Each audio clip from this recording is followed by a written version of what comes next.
Salut, c'est Comique et Maxence. de Des Jeux une fois et on va vous parler de Fujikoro, un jeu Game Brewer qui est actuellement sur Kickstarter. Tout à fait.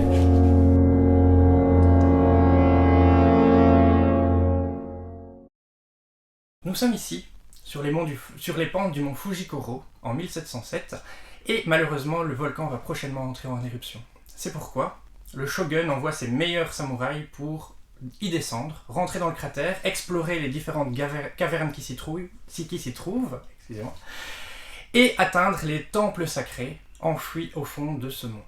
Dans ces temples sacrés, nous allons récolter des objets magiques, enfin des plans pour fabriquer des objets magiques. Nous allons récolter des plans pour fabriquer des armes. Et nous aurons aussi des parchemins sacrés qu'on va ramener à l'empereur. Dans les galeries se trouvent aussi de nombreux moines qu'on ne va pas laisser à leur triste sort et donc on va essayer de ramener tout en évitant les nombreux dragons qui s'y trouvent. Alors, au niveau du matériel, on a un grand plateau avec le mont Fujikoro au milieu qui va construire. Donc petit à petit, les galeries vont se constituer pour arriver jusqu'au temple. Sur le côté, nous avons les différents parchemins qu'on va pouvoir récolter, ainsi que des armes que l'on va essayer de constituer. Dans chaque temple se trouvent des cartes représentant les différents objets magiques que l'on trouvera.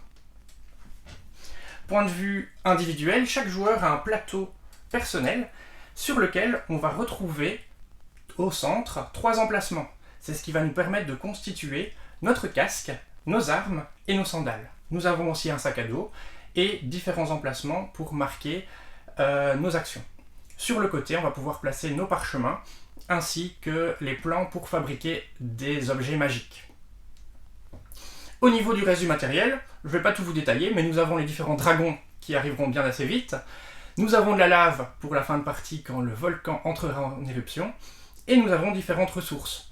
Ces ressources sont des jetons métalliques, du bois, des dents de dragon et les vers pour tout ce qui est magique. On peut donc maintenant se lancer dans le cœur du jeu. Dans un premier temps, on arrive au centre du mont Fuji. On va donc devoir l'explorer et dès qu'un joueur arrivera à 30 points de victoire, ça va déclencher la fin de partie qui durera pendant 8 tours. À la fin de ces 8 tours, le volcan sera entré complètement en éruption. Entre temps, on va rajouter de la lave et donc ça va être de plus en plus compliqué de se déplacer au sein du volcan. Quand c'est le tour d'un joueur, il a 3 options, plus une qui est une action de nettoyage en quelque sorte. La première action possible va être d'explorer. En effet, pour le moment, je n'ai rien autour de moi, je vais pouvoir explorer une nouvelle tuile. Pour faire une action, je vais prendre un de mes petits jetons action que je vais placer sur l'icône correspondante. Donc ici, j'explore. Lorsque j'explore, je vais prendre une tuile du niveau d'exploration correspondant. Il y en a 3. Le niveau 1 pour tout ce qui est directement attenant à la première tuile, le niveau 2 pour le cercle suivant, et le niveau 3 pour le dernier cercle, celui qui inclut les différents temples. Quand je place une tuile, je vais devoir la placer sur un espace adjacent à mon personnage. Alors la première tuile compte comme un seul grand emplacement, et donc je vais pouvoir me placer n'importe où. Les tuiles ont des petites accroches, ce qui permet de toutes les fixer entre elles.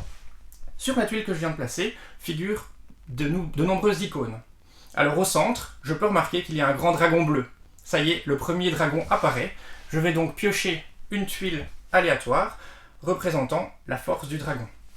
Et placer le dragon correspondant en plein centre. Les dragons ne vont jamais bouger dans la partie compétitive, et donc un dragon qui est présent sur une tuile bloque l'entièreté de cette tuile. Ensuite, je vois ici que j'ai un moine qui est présent. Je vais donc placer un moine sur la tuile et des jetons représentant les différents joueurs. C'est ici que les joueurs vont devoir aller pour récupérer les parchemins sacrés dont je vous parlais au début.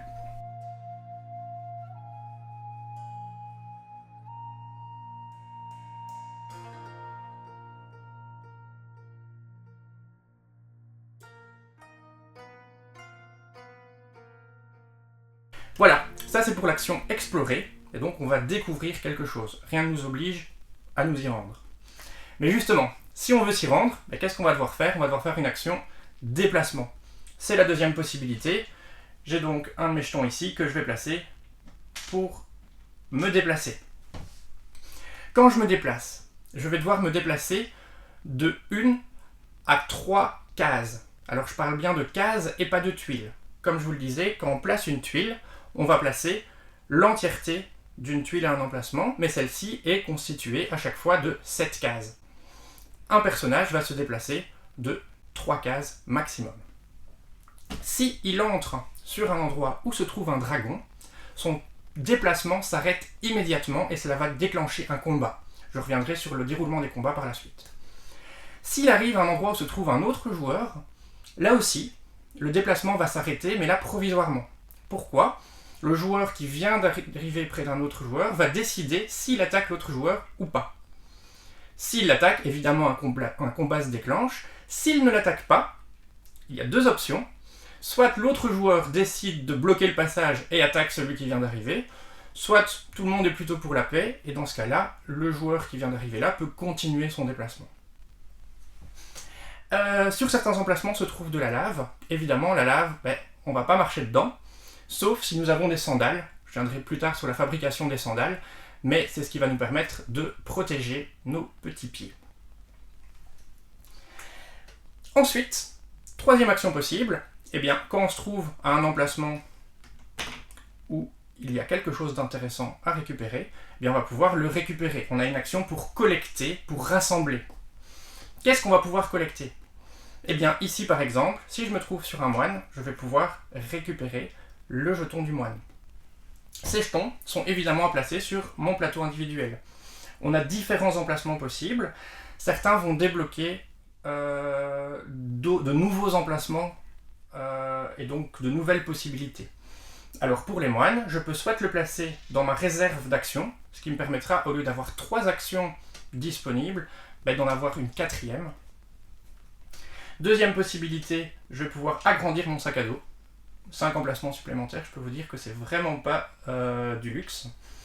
On va pouvoir récolter de nouveaux parchemins. Et enfin, on a la possibilité d'avoir une arme plus grande, ou même d'avoir 2 armes à une main.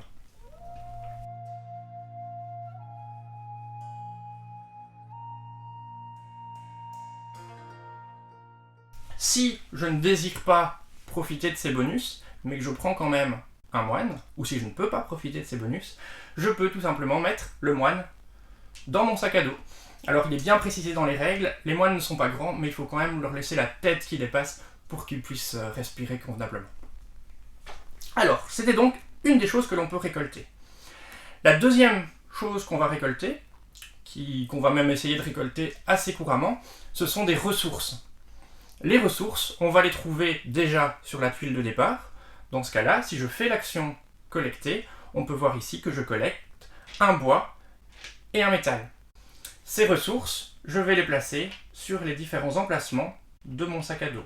Si je n'ai plus de place, je vais pouvoir peut-être supprimer quelque chose qui se trouvait dans mon sac à dos pour les prendre. Attention, je peux juste supprimer des ressources, je ne peux pas abandonner un moine que j'avais déjà sauvé. Ça c'est pour la tuile de départ. Si je me retrouve sur une tuile où se trouvent différentes ressources, comme ici, automatiquement va apparaître un jeton ressources. Une fois rendu sur cette tuile, je vais effectuer l'action collecter, je prends les ressources correspondantes, dans ce cas-ci 2 bois et un métal que je mets dans mon sac à dos, mais surtout, comme les ressources ont été collectées, je vais devoir retourner la tuile, elles ne seront plus disponibles pour le moment. Pour rendre à nouveau ces tuiles disponibles, il va falloir que je fasse une action d'exploration, donc retourner une nouvelle tuile sur un espace adjacent à la tuile où se trouve ce jeton. Donc elles vont quand même revenir régulièrement, mais pas tout de suite. Enfin, dernière chose qu'on va pouvoir collecter sur les tuiles classiques, c'est les différents parchemins. Alors pour ça, il faut se rendre sur un endroit comportant un jeton de notre couleur. Si je collecte, je prends le jeton que je vais devoir mettre dans mon sac à dos. Il va donc falloir que j'ai de la place. Je place donc le jeton dans mon sac à dos et je choisis un des parchemins présents ici sur le côté. Alors ces parchemins, il y en a 3 qui sont visibles, qui vont me procurer des bonus, mais il y en a aussi un caché. Si les bonus qui sont visibles ne m'intéressent pas, je peux très bien prendre le premier de la pile qui est caché. Le parchemin choisi, j'ai un emplacement ici, je vais le glisser près de mon plateau, de manière à prendre un des emplacements. Au début de la partie, je peux juste en avoir un, par la suite, je pourrais en avoir un deuxième. Quand je prends un de ces parchemins, je vais directement marquer 3 points de victoire. Évidemment, on va tout de suite recouvrir la carte, l'emplacement ici, par une nouvelle carte pour le prochain joueur. Par la suite, quand on aura joué toutes nos actions, à un moment on va se retrouver bloqué, parce qu'on a 3 ou 4 actions possibles. Dès qu'on les aura faites, même si on fait plusieurs fois la même, c'est pas interdit, eh bien, on ne saura plus rien faire. C'est à ce moment-là qu'on va se reposer. Se reposer, c'est une action supplémentaire, ça ne demande pas d'utiliser de jetons. On récupère tous les jetons qu'on avait placés, qu'on va remettre dans notre réserve, et on dort. Mais avant de dormir, on va pouvoir fabriquer des objets. Fabriquer des objets, ça consiste en prendre des cubes de différentes matières qui se trouvent dans notre sac à dos et aller les placer dans un des emplacements, selon ce qu'on va vouloir fabriquer. Alors on ne peut fabriquer qu'un seul objet à la fois, sauf exception, liée au parchemin. Et donc si par exemple je désire fabriquer un casque, je vais placer les différentes matières dans mon casque. Alors si certaines matières s'y trouvaient déjà, je peux en profiter pour les réarranger. Imaginons par contre qu'il y avait déjà beaucoup de matière, par exemple beaucoup de bois, et je désire en amener, le remplacer par du métal. Le bois que j'ai en trop, je peux à nouveau le remettre dans mon sac à dos. Le problème c'est qu'en faisant ça, je vais avoir une petite perte, et donc je vais devoir défausser un cube de bois par exemple, qui sera perdu et qui retournera dans la réserve principale. L'importance justement du type de matériaux qu'on va utiliser, c'est que chaque matière première a une résistance différente. Par exemple, le bois va avoir une résistance de 1, le métal de 2, les dents de dragon de 3, et, ce qui est magique, aura une résistance de 4. C'est donc l'intérêt parfois d'essayer d'avoir quelque chose le plus résistant possible, en particulier pour le casque, qui est ce qui va nous protéger quand on combattra les dragons. Pour faire un casque, on peut placer les cubes comme on veut, donc ils ne doivent pas forcément être adjacents. En revanche, si je fabrique une arme, là il y a différentes contraintes qui s'ajoutent. Pour fabriquer une arme, tous les cubes doivent obligatoirement se toucher. On ne peut avoir qu'une seule arme dans l'emplacement de départ. Pour qu'une arme soit correcte, soit utilisable, on va devoir obligatoirement aussi y avoir du bois. Ce bois, pour une arme à une main, comme on aura au départ, il faut au minimum qu'il y ait 2 morceaux de bois dans l'arme. C'est ça qui va permettre de tenir l'arme sans se blesser. Si en fabriquant un objet, que ce soit une arme, un casque ou des sandales, je rencontre les conditions ici pour prendre une carte, donc par exemple, typiquement dans ce cas-ci, si je mets 2 bois qui entourent un métal, eh bien je peux prendre la carte correspondante qui va m'offrir un petit bonus. Ce bonus va être un bonus permanent que je recevrai quand je fais une action particulière. Cette action, je vais la choisir, et donc je glisse ma carte au-dessus d'une action. Donc ici par exemple le déplacement, et donc dans ce cas-ci par exemple, si j'effectue une action déplacement, je vais pouvoir recevoir un cube en bois. C'est jamais obligatoire de le recevoir, mais en général on est bien content de l'avoir. Au niveau des armes, je vous disais qu'au début on ne peut avoir qu'une arme à une main. Si on a un moine dans l'emplacement prévu, on va pouvoir avoir une arme à 2 mains. Cette arme peut être beaucoup plus longue, va donc être beaucoup plus puissante, mais une arme à 2 mains doit avoir une grande garde, doit avoir beaucoup de bois, et donc là il faut un minimum de 3 cubes de bois la constituant. Si à n'importe quel moment de la partie on ne remplit plus les conditions pour que ce soit une arme à 2 mains, par exemple il n'y a plus les 3 bois, on doit supprimer tous les cubes supplémentaires qui seront alors perdus. À nouveau, grâce à ce petit moine, on peut aussi choisir, plutôt qu'avoir une grande arme, d'en avoir deux petites. Dans ce cas-là, on va respecter les emplacements prévus, et donc on va avoir une arme à une main dans le premier emplacement, et une autre arme à une main dans le deuxième. Alors pour que ce soit une arme à une main, elle ne peut pas être constituée de plus de 8 matières, donc 8 petits cubes de matière. Pour les armes à deux mains, on peut monter jusqu'à 12. Dernier objet qu'on va pouvoir fabriquer, les sandales. On a 3 petits emplacements pour les sandales. Et bien les sandales, on les fabrique tout comme un casque, en plaçant les cubes ici. Ces sandales vont nous permettre de traverser la lave. À chaque fois que je marche dans la lave, mes pieds et du coup les sandales vont recevoir des blessures liées à la chaleur. Chaque déplacement dans la lave va nous infliger 5 blessures.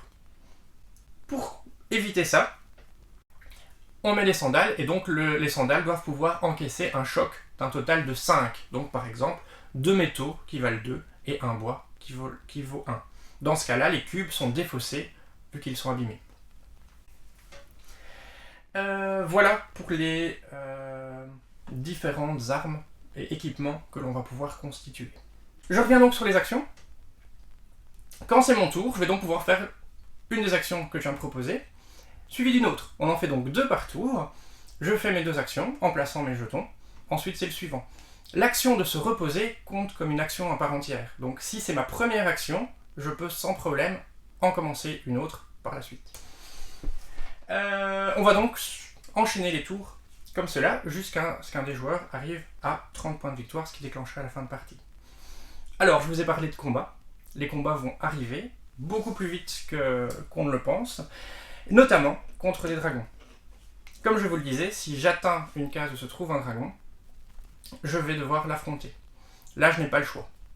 Pour affronter un dragon, je vais devoir regarder son initiative et la comparer à la mienne. Alors, qu'est-ce que l'initiative ? Eh bien, pour moi, ça va être la taille de mon épée.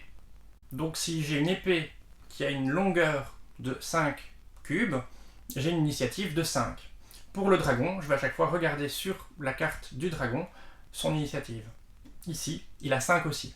En cas d'égalité, c'est celui qui se défend qui commence. Dans ce cas-ci, c'est moi qui suis allé embêter le dragon, il était bien tranquille sans moi. C'est au dragon de commencer.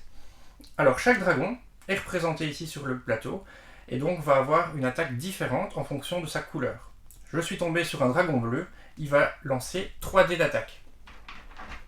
Sur ces dés, nous avons les réussites, donc c'est le nombre de coups qu'il va pouvoir donner, des échecs, où il ne se passe rien, et des armes cassées. Si je lance les dés pour le dragon, ici par exemple, il y aurait 2 impacts. 2 possibilités. J'ai un casque, c'est mon casque qui va prendre les coups. Je vais donc devoir défausser des matières premières de mon casque pour le total des coups pris. Dans ce cas-ci, j'en aurai 2 à perdre. Voilà. Mais je suis toujours en combat, je vais pouvoir à mon tour attaquer. Dans le cas où je n'ai plus de casque, ou si l'attaque est beaucoup plus forte que la résistance de mon casque, je suis assommé, le combat prend fin et je retourne sur la case d'où je venais. Mon tour s'arrête immédiatement, même s'il me restait une action. Dans le cas où je résiste donc à l'attaque du dragon, je vais pouvoir aussi l'attaquer, enfin lui donner des coups. Pour cela, je vais prendre un dé de chaque couleur de cube que j'ai dans mon sac, enfin dans mon emplacement de combat. Donc imaginons que j'ai une arme constituée de 2 bois, 2 métaux et une dent de dragon. Eh bien, je vais prendre un dé pour chacun de ces cubes. Dans ce cas-ci, 2 gris, 1 blanc et 2 bruns. Là, je les lance aussi. Et c'est les blessures que va se prendre le dragon. Le beau dragon a une résistance indiquée sur sa fiche ici, qui est donc de 5. On va donc placer le curseur sur le 5. Ici, je lui ai fait 4 dégâts. Eh bien, pas de chance, il n'est pas mort. En revanche, on peut remarquer que j'ai le petit symbole de l'arme cassée. Dans ce cas-là, les cubes, je perds un cube de la couleur correspondant au dé. Ici, je devrais perdre un cube métallique. Si mon arme n'est plus entière, je perds le deuxième cube aussi pour avoir une arme en un seul bloc. Le combat n'est pas fini, le dragon est encore en vie et moi aussi. C'est à nouveau au tour du dragon d'attaquer. Le dragon va donc relancer les dés, si je survis, on va alterner ainsi. Donc à ce moment-là, je vais récupérer une dent de dragon par dent cassée. Et le combat va continuer normalement. Une fois que le dragon va être vaincu, évidemment on le retire du jeu et je vais recevoir une dent de dragon pour avoir vaincu le dragon et les points de victoire correspondant à la puissance du dragon. Dans le cas d'un dragon bleu comme ici, je vais recevoir 5 points de victoire que je vais marquer ici directement. Alors, avant de commencer un combat contre un dragon, en particulier pour des dragons plus puissants, je vais avoir la possibilité de recevoir de l'aide, qui est parfois très intéressée, de la part des autres joueurs. Dès qu'un combat commence contre un dragon, tous les personnages qui se trouvent sur des cases adjacentes à la tuile du dragon peuvent décider de rejoindre le combat. S'ils le font, ils déplacent leur personnage sur la tuile où se trouve le dragon. À ce moment-là, tout le monde va comparer sa valeur d'initiative et on va établir un ordre du tour qui déterminera quand on va lancer les dés chacun. Une fois que c'est fait, le combat commence normalement. À chaque fois que le dragon va attaquer, il va infliger à chaque joueur l'intégralité des dégâts. En revanche, dès que le dragon est battu, tous les joueurs vont recevoir l'intégralité de la récompense. Il y aura donc une dent pour chacun et l'intégralité des points de victoire. Dans le cas où un joueur serait assommé, le combat continue sans lui et ça se passe normalement. Avant que cela commence, il y a encore une dernière chose qui est possible, c'est d'envoyer un de nos moines, un petit moine héroïque qui va essayer de distraire le dragon. C'est une façon de prendre l'initiative, parce que notre moine va sortir de notre sac à dos, ou d'un emplacement, donc ça peut être n'importe lequel. Il va se mettre à courir, il va lancer quelque chose sur le dragon, et donc le dragon va être complètement distrait, et je vais pouvoir effectuer l'attaque en premier. Le problème, c'est que je perds ce moine, peut-être que le dragon le croque, ou en tout cas il ne retrouve pas son chemin, et si j'en ai, je vais perdre une ressource. Alors je la perds pas pour rien, parce que si j'avais une ressource, le moine l'emmène, il la lance sur le dragon, et donc je vais pouvoir lancer un dé de la couleur de la ressource correspondante.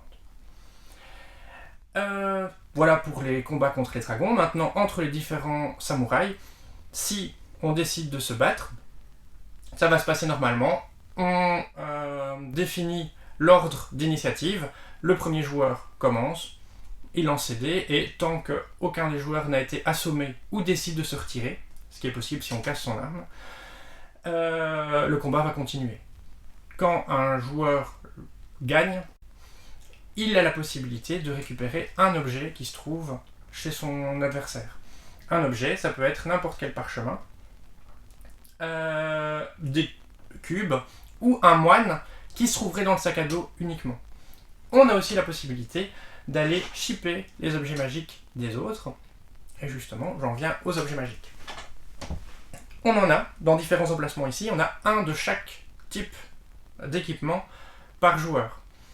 Quand je me rends dans un temple, j'ai la possibilité, pour une action de fouille, enfin de collecte, de pouvoir prendre un ou deux de ces objets magiques. Ces objets magiques, je vais les placer à côté de mon plateau de joueur. En parallèle, je vais prendre un jeton du type d'objet magique que j'aurais pris, qui va venir encombrer mon sac à dos. Les objets magiques, ils ne sont pas encore fabriqués. Jusqu'à présent, ce sont juste des plans. Si, pendant la partie, j'arrive à constituer l'équipement correspondant à ce qui est indiqué sur le plan, il devient immédiatement magique, et donc je vais prendre un cube vert que je vais placer sur l'équipement en question. Désormais, il aura une résistance de plus, de 4 en plus, et il vaudra, par exemple si c'est une arme, 4 en plus pour l'initiative. Ces objets magiques, évidemment je peux en avoir qu'un de chaque sorte, et ils vont me rapporter aussi des points si j'arrive à sortir tôt du volcan. Alors justement, au bout d'un moment, la fin de la partie va être déclenchée dès qu'un joueur sera à 30. Dès qu'un joueur est à 30 points de victoire, on va placer le jeton de l'éruption entre ce joueur et le joueur suivant. Donc si c'est celui-ci, on va placer le jeton là.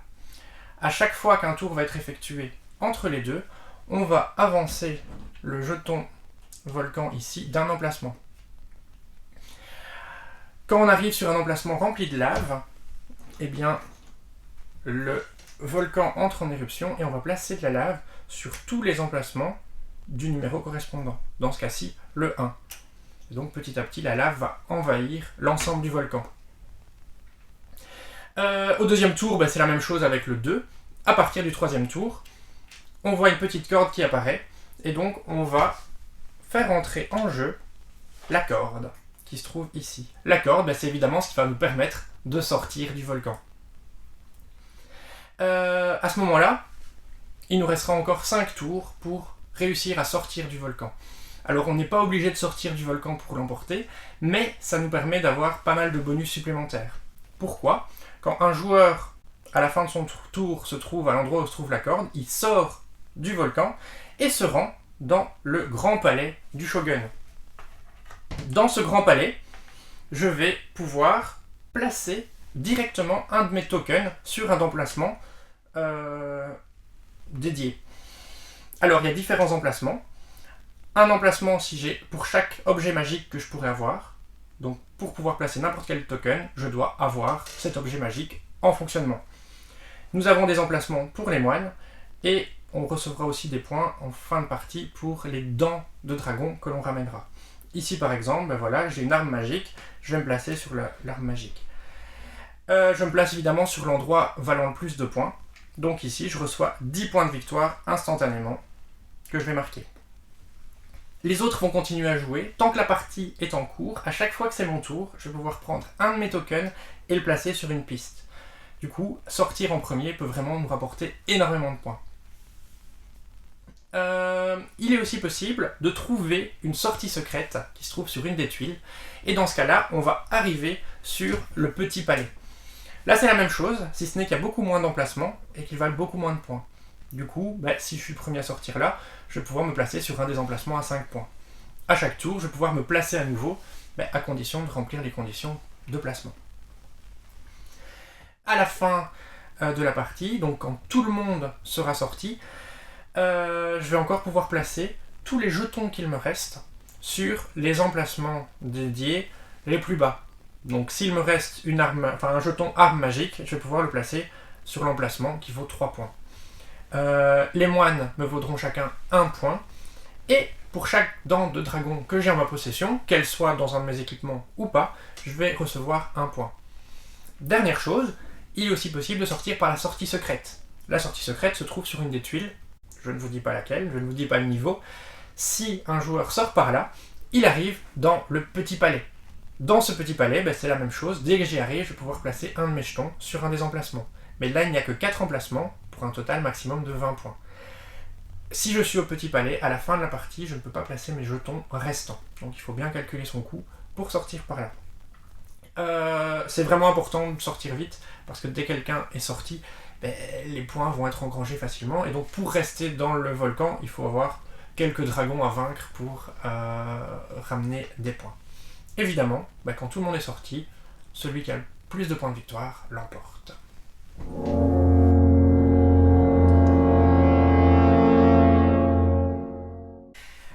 Dans ce jeu, nous avons aussi une version coopérative qui est exclusivement disponible lors de la campagne Kickstarter. Il n'y a pas énormément de différence, tout le gameplay reste exactement le même, à quelques différences près. Désormais, les dragons vont se déplacer. Dès que je dévoile une tuile avec un dragon, en plus d'y placer le dragon, je vais placer une petite tuile indiquant que le dragon est endormi. À chaque fois que tous les joueurs auront joué, je vais retourner les tuiles de l'ensemble des dragons présents. Les dragons se réveillent. Au tour suivant, je vais retirer cette tuile du jeu et donc désormais ils sont bien réveillés, ils vont commencer à se déplacer. Ils se déplacent par où ? Chaque dragon va aller vers le joueur le plus proche de lui. Alors il y a quand même des endroits sécurisés. La tuile de départ est sacrée, aucun dragon ne va jamais s'y rendre, tout comme les différents temples. Si un dragon rejoint un des joueurs, il y a un combat qui est automatiquement lancé. Il va donc falloir jongler pour éviter les dragons trop forts. Il y aura quelques adaptations au départ. On va devoir trier les tuiles, mais voilà, tout est bien expliqué. Pourquoi ? Parce que désormais, on va être obligé de sortir par la sortie secrète. Il ne faut donc pas qu'elle arrive trop tôt ni trop tard, et donc il faudra réussir à la trouver. Et pour pouvoir sortir, on a 2 modes proposés. Dans le premier, il va falloir, donc le mode normal, il va falloir que collectivement, l'ensemble des joueurs ait réussi à collecter un objet magique de chaque sorte et les fabriquer. Qu'ils aient réussi à tuer le dragon légendaire, on le voit ici. Alors là encore une fois, pour le moment c'est que du punch. C'est des morceaux de carton. Dans la version Kickstarter, qui est désormais en ligne, ce seront des figurines. Ça c'est pour tous les dragons et l'ensemble du matériel va être totalement différent. Enfin pas totalement, mais il y a beaucoup de choses qui vont changer, ils seront vraiment de qualité supérieure. Fin de la parenthèse. Si les joueurs, au bout d'un certain nombre de tours, ont réussi à tuer le dragon légendaire et à récupérer les différents objets, et à sortir, ils l'emportent. Sinon, c'est une défaite. Chaque personnage va aussi avoir des points de vie. Au lieu d'être assommé, il est assommé, mais il va perdre 1 point de vie. Si on en perd 2, le personnage meurt, et tout le monde a perdu. Voilà, je vous parlais aussi d'un mode un peu plus compliqué, le mode épique. Dans ce cas-là, chaque joueur doit réussir à avoir ses propres équipements magiques, casque, épée et sandales, pour pouvoir partir et remporter la partie. Le mode épique va être beaucoup plus long et donc on va avoir droit à beaucoup plus de tours pour pouvoir le faire. Voilà.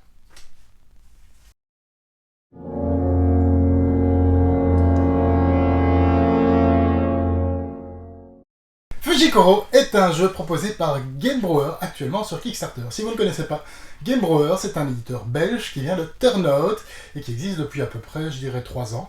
Et à leur actif, ils ont tous ces jeux que vous avez derrière moi, en commençant par Pixie Queen qui avait remporté le jeu une fois lors de sa sortie.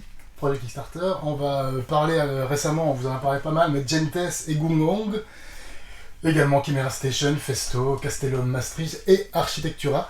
Très important, c'est qu'en matière de Kickstarter, Game Brewer, on sait ce qu'ils valent. Pixie Queen était déjà un très bon essai, et quand on voit la version Deluxe de Gugong et de Gentes, on a juste envie d'une chose, c'est de voir ce qu'ils vont faire avec cette version Kickstarter de Fujikoro. Alors, qu'est-ce qui va se passer dans cette version donc, Kickstarter? C'est une version Deluxe, et donc elle sera disponible un petit mois après la version Retail. On va se retrouver avec du matériel, principalement du matériel qui sera augmenté. Et on va donc avoir par exemple les dragons qui seront en 3D, donc qui vont être remplacés ici. On va avoir du plateau qui va être double side avec des creux pour le matériel. Et vraiment, je pense qu'on va encore avoir droit à avoir quelque chose de superbe. Ils ont déjà débloqué l'insert de la boîte. Je pense que, honnêtement, ça vaut la peine, ça vaut le détour d'aller les soutenir sur Kickstarter. Pour ceux qui hésitent, il y aura évidemment une version retail qui sera disponible. Et là, c'est assez surprenant parce que ça sera disponible 1 mois avant la version Deluxe. Et donc ça devrait sortir aux alentours de SN, on est plus ou moins dans ces eaux-là. Le jeu est disponible en plusieurs langues et on a vraiment déjà quelque chose qui est vraiment superbe. Là juste c'est un prototype, hein, donc on trouve que le bateau c'est déjà vraiment cool. Alors voilà, on a hâte de voir la suite. Et donc au niveau du prix, on est sur un truc quand même assez élevé, mais honnêtement, on pense que ça vaut vraiment la peine.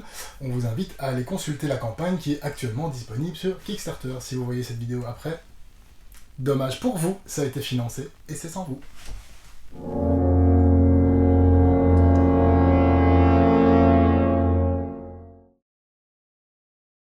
Alors, évidemment, on a essayé ce jeu et qu'est-ce qu'on peut vous en dire? Alors de 1, c'est moi j'ai pledgé et je suis complètement satisfait de l'avoir fait. Donc c'est un jeu qui va pouvoir se jouer de 1 à 6 et qui est annoncé avec une durée de jeu de 90 minutes. Là, on l'a testé hier à 3 joueurs, on a réussi à le faire en 90 minutes, mais c'est, à mon avis à plus ça va être difficile. Pourtant hier on a roulé. Hein. Les sensations de jeu sont très agréables. Alors le fait oula, bim. Le fait qu'on construise ce plateau ici est vraiment... alors, il faut juste être un peu adroit, coucou Charlotte. Mais du coup, ça c'est vraiment très chouette. Le fait qu'on découvre le jeu au fur et à mesure. Et une fois qu'on arrive à cette période où il va y avoir l'éruption, où il y a cette tension qui monte dans le jeu. Est-ce que j'essaye de sortir le premier? Est-ce que j'ai assez de points? Est-ce que je ne dois pas encore essayer d'aller tuer un dragon? Et là, il y a vraiment beaucoup de questions qui se posent. Est-ce que mon arme magique est correctement faite? Est-ce que j'aurai les points bonus? Est-ce que je vais aller profiter de ce décompte? Il y a vraiment des choses très intéressantes à ce moment-là. Mais jusque-là, le chemin est agréable et on peut vraiment se projeter dans le jeu, et alors aller chercher les cartes et tout ça. Et je pense qu'il y a vraiment une belle profondeur dans le jeu. Il y a aussi le fait qu'on va constituer nos armes et nos équipements nous-mêmes, et donc on va pouvoir un petit peu... évidemment, il y a des guides, mais on n'est pas obligé de les suivre. Donc si j'ai déjà récupéré la carte, que je veux faire une arme qui ressemble complètement à autre chose, je peux. Alors ça sert pas forcément à grand chose, mais c'est toujours sympa. Il y a ce côté un petit peu bac à sable comme dans un Minecraft ou quoi. Et voilà, je trouve que cette idée-là est vraiment sympa. L'idée que les armes puissent se casser avec le temps, l'usure, et donc on sait s'équiper, mais c'est jamais éternel. Et ça, c'est pas hyper courant en général. On va vraiment monter de plus en plus fort. Là, dans une des parties, ça m'est arrivé, j'avais une arme très puissante, mais j'avais pas mis assez de bois dedans. J'ai lancé tous les dés. Avec les dés de bois, tout s'est cassé, et donc j'ai mon arme qui a été complètement détruite. Donc faut quand même faire attention et gérer nos armes convenablement, et ça c'est vraiment très très très plaisant. Oui, et ne pas oublier d'avoir un casque pour se protéger. Et surtout, on a 4 types de dragons, parce qu'il y a un dragon blanc, mais donc on a un dragon bleu, vert, jusque vert ça va encore. Dès qu'on arrive au rouge, il faut mieux être 2. C'est rare, ouais.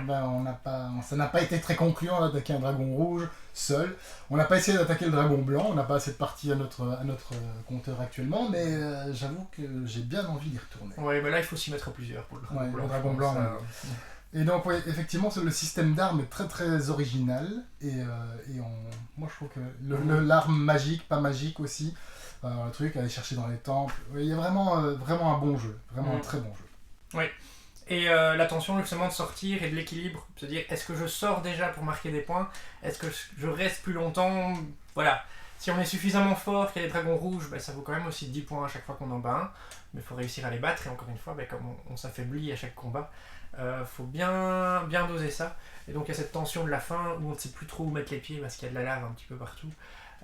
C'est vraiment vraiment très plaisant. Et une bonne petite sandale pour sortir en cas d'éruption, c'est toujours agréable. On oublie aussi un peu les pouvoirs qu'on vient glisser en bonus ici en dessous des actions. Donc ça s'appelle les parchemins, c'est ça? Oui, là c'est ceux-là on vient les placer ici.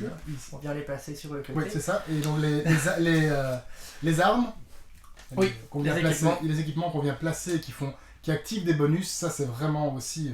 si on les atos, ça peut ramener des points de victoire, ça peut ramener des déplacements supplémentaires, ou des ressources qui vont directement dans le sac à dos, et ça, si bien utilisé, c'est vraiment aussi hyper intéressant. Le système de repos, parfois on a tendance à vouloir le prendre aussi un peu plus vite pour pouvoir avoir l'arme qui est fabriquée avant d'aller attaquer un dragon, ça aussi c'est hyper intéressant. Le fait de ne pas perdre entièrement son tour quand on se repose, ça c'est vraiment plaisant, parce que souvent dans ce genre de jeu, ok, il y a une action de maintenance, je fais rien d'autre. Là non, là il y a vraiment moyen d'en tirer profit, et c'est vraiment positif. Oui, alors jongler entre le fait, est-ce qu'il vaut mieux que j'ai un casque ou que j'ai une arme qui est bien faite. Les sandales, je pense que c'est plus intéressant en fin de jeu, mais par contre, moi j'ai plus tendance à forger une grosse arme et à jouer sur l'initiative plutôt que d'utiliser un casque. Bon, alors après, ça n'a pas été que payant à chaque fois, mais globalement, ça m'a plutôt pas mal réussi. Après, ce système d'armes qui se détruit est complètement... si on perd cette garde en bois... c'est désastreux. C'est désastreux. Et donc cette frustration, quelque part, à ce moment-là, est vraiment aussi hyper intéressante, et même le sel de ces armes.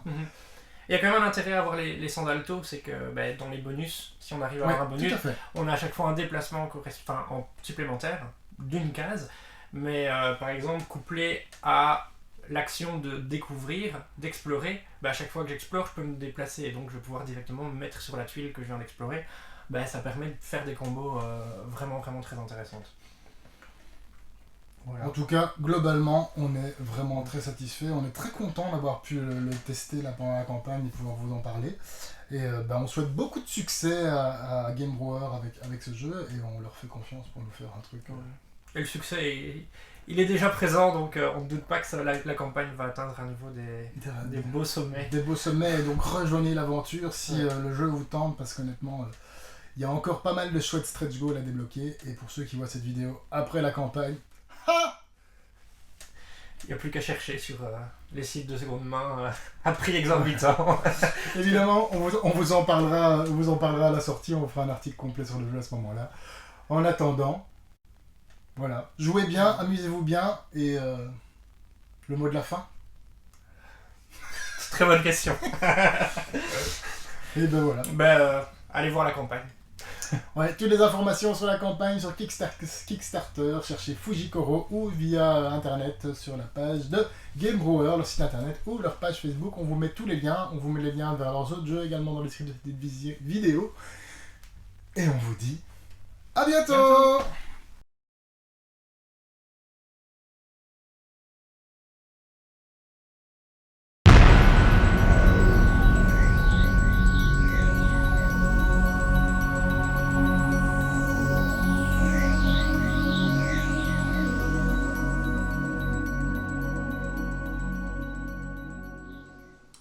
Et maintenant, je fais apparaître Maxence. Ciao les gens. Coucou François. Hashtag coucou.